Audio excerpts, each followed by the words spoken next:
nararamdaman sa katawan ko. Ngayon, nagpunta po ako sa doktor ko sa Medical City. Pina-ultrasound niya ako. Ang nararamdaman ko po kasi sa katawan ko, yung parang lumulobo yung tiyan ko. Kahit bagong kain ako, masakit ang pakiramdam ko. Ngayon po, nung nakakuha ko yung ultrasound ko sa gallbladder ko, may nakita silang bato. Agad-agad silang nagdesisyon na ako'y isasalang sa operasyon.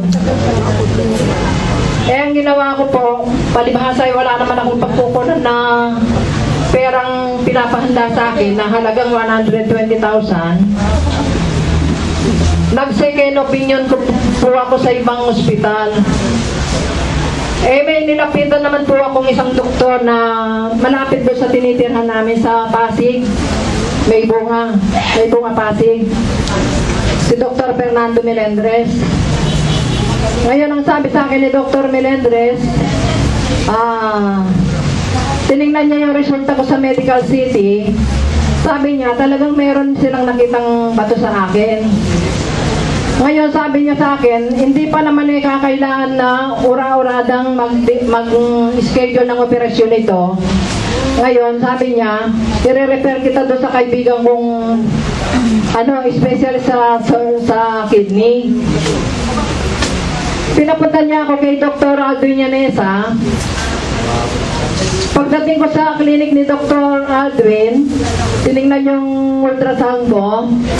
Ang sabi po sa akin, kailangan na talagang matanggalin. Parang nagkakaiba yung ng dalawang doktor. Nagkakaiba.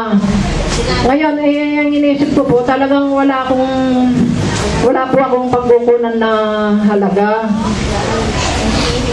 Kaya sabi ko sa kay Dr. Aldwin, kung pwede, bibigyan nila ako ng kahit na isang buwan man lang para makalikom ako ng pera.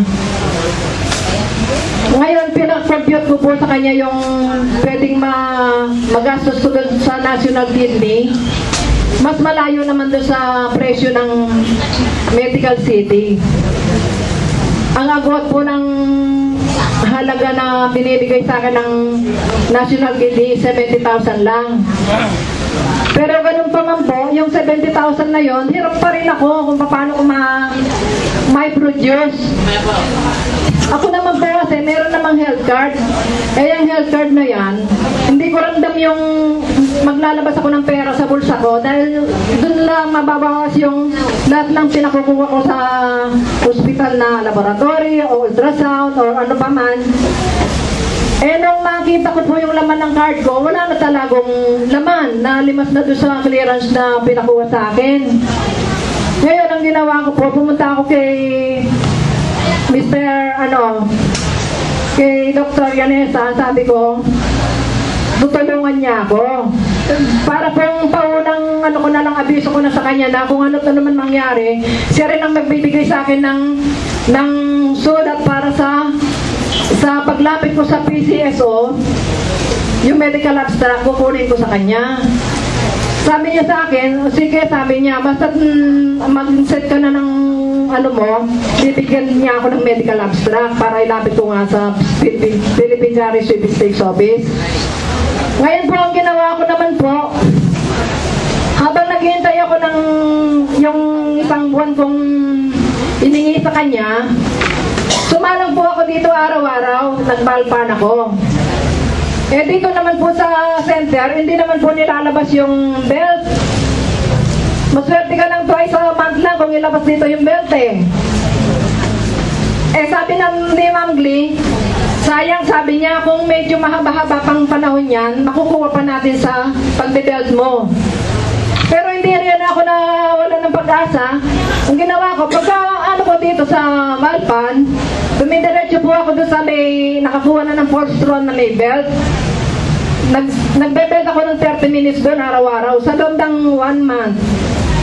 Pagkagaling ko dito, tuloy ako doon kila Mrs. Emmy Lantic. Doon ako nagbabayad ng 25, minsan 30 pa nga eh. Doon sa ibang, pag medyo ano na kami sa oras, doon na kami sa, kasi malayo sa kanila eh. Ngayon po, nung makapag-belt na ako ng isang buwan, nagpalipas akong 3 days, nagpa-ultrasound uli ako. Hindi alam ng doktor ko na si Dr. Aldwin. Nung lumabas po yung ultrasound ko nitong month of September, kasi ang schedule po ng operasyon ko is September 21. September 17, lumabas yung ultrasound ko. Natuwa po ako dahil lang nakita kong finding, eh clear naman yung lumabas na resulta ko. Eh di pumunta po ako kay Dr. Yanesa, sabi niya sa akin, o ano, mag-a-admit na ka na ba mamayang gabi? Kasi po ang usapan namin, Martes ng gabi, ma-a-admit na ako, Miyerkules niya ako ooperahin. Ngayon, sabi ko, Doc, tignan mo muna ako yung resulta ko kung anong pwede mong i-ano sa akin dito. Sabi niya, bakit? Anong ginawa mo? Sabi ko kasi hindi ko po sinabi sa inyo kasi wala naman akong pagkukunan na pera. Nagpa-ultrasound nili ako, sabi kong ganon. Pero hindi ko po sinabi yung sumasalang ako dito kasi hindi naman maniniwala yun eh. Hindi maniniwala sa ganitong na pamamaraan. Ngayon sabi niya, nung makita yung resulta ko, sabi niya sa akin, bakit naging ganito yung resulta ng ultrasound mo? Sabi niya sa akin, nawala na yung yung bato mo. Sabi niya sa akin, kaya nga po, sabi kong gano'n, yung nga ang medical abstract ko, gusto ko lang kasing comment sa inyo noon para ilapit ko na. Kasi yung proseso po niyan matagal.